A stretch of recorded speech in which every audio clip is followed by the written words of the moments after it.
അമ്മ ഇന്ന് ഉച്ചക്ക് എന്തൊക്കെ ഉണ്ടാക്കി? ചോറ്, മീൻകറി ആണോ?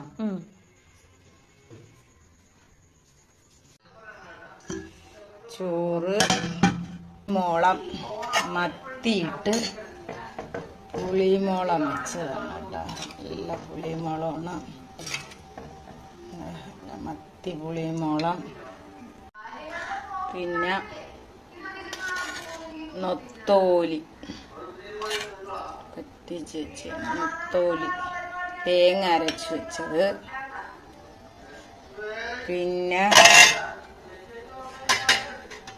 രാവിലെ അണ്ണന് ചോറ് കൊണ്ടുപോകാൻ വെച്ച ബീട്രൂട്ട് തോരൻ, ബീട്രൂട്ടല്ല ബീൻസ് തോരൻ, പിന്നെ മീൻ പൊരിച്ചത്, മത്തി പൊരിച്ചത്.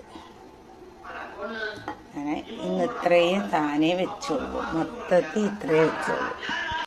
സുഹൃത്തെ, നില്ല് ലൈക്ക് ചെയ്യാത്തവർ ലൈക്കും ചെയ്യണേ, ഫോളോ ചെയ്യാത്തവർ ഫോളോയും ചെയ്യണേ, മറന്നുപോലെ പ്ലീസ്.